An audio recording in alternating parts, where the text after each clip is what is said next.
bienvenue sur notre chaîne. Nous publions des extraits vidéo pour vous aider à choisir celui qui vous plaît. Pour savoir comment télécharger ce livre audio gratuitement, ou un autre de votre choix, n'hésitez pas à cliquer sur les liens en description.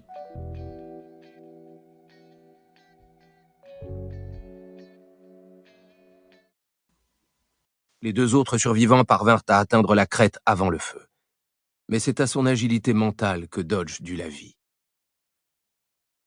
Lorsqu'on veut définir l'agilité mentale, on pense aussitôt en général à l'intelligence. Plus on est intelligent, plus on peut résoudre des problèmes complexes plus rapidement. L'intelligence se conçoit traditionnellement comme la faculté de penser et d'apprendre. Pourtant, dans un monde turbulent, d'autres compétences cognitives pourraient bien importer davantage. La capacité à repenser les choses et à désapprendre. Imaginez que vous veniez de terminer un questionnaire à choix multiples et que vous vous mettiez à douter d'une de vos réponses. Vous avez encore du temps. Faut-il vous fier à votre instinct premier ou la modifier? Les 3/4 environ des étudiants sont convaincus que corriger leur réponse diminuera leurs notes. Kaplan, entreprise réputée spécialisée dans la préparation aux tests de compétences, conseillait jadis de faire preuve de la plus grande prudence avant de modifier une réponse. L'expérience indique que beaucoup d'étudiants qui modifient une réponse optent pour la mauvaise. Avec tout le respect dû à l'expérience, je m'en tiendrai néanmoins aux preuves. Un trio de psychologues a en effet passé en revue 33 examens et a établi que, dans la majorité des cas, de mauvaises réponses avaient été corrigées à bon escient. Le phénomène en cause est appelé biais de première impression ou biais d'ancrage. Pour en faire la démonstration, les psychologues ont compté les traces de gomme sur les tests de plus de 1500 étudiants de l'Illinois. Seul un quart des réponses modifiées l'ont été dans le mauvais sens, tandis que la moitié des modifications ont transformé des réponses erronées en bonnes réponses. Je l'ai moi-même observé dans mon propre cours année après année.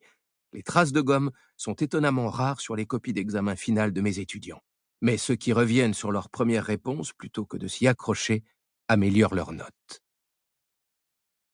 Bien sûr, on peut penser que les secondes réponses ne sont pas par nature meilleures. Si elles le sont, c'est parce que les étudiants sont habituellement si réticents à se corriger qu'ils ne modifient leurs réponses que s'ils se sentent assez sûrs d'eux.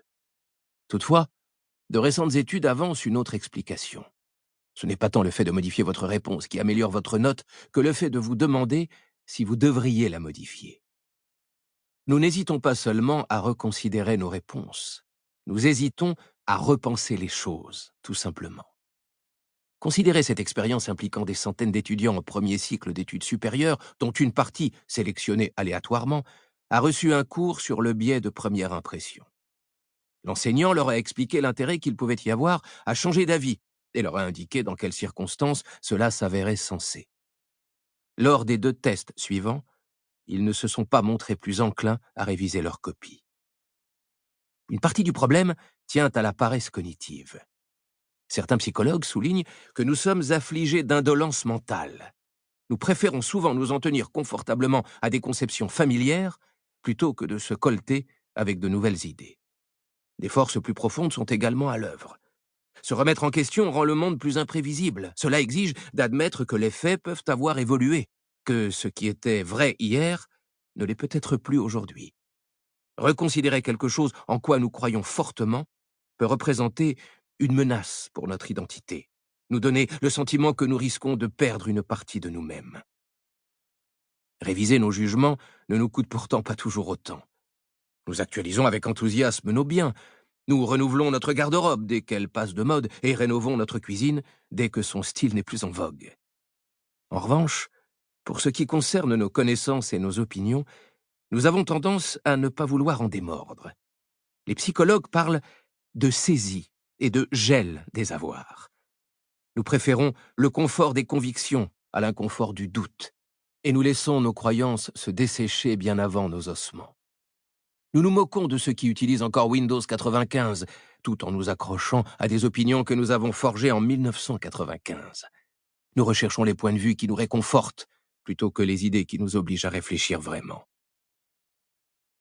Vous avez sans doute entendu dire que si l'on jette une grenouille dans l'eau bouillante, elle s'échappe immédiatement.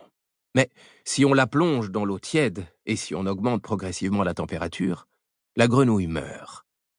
La capacité de réévaluer la situation lui fait défaut, et quand enfin elle perçoit la menace, il est déjà trop tard. J'ai récemment effectué des recherches sur cette histoire souvent reprise, et j'ai découvert la faille. Elle est fausse.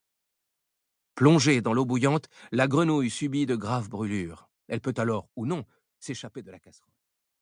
Si ce livre vous a plu, vous pouvez alors le télécharger gratuitement. Pour savoir comment faire, cliquez sur le lien en description de la vidéo. N'hésitez pas à commenter pour nous informer des extraits de livres audio que vous aimeriez écouter.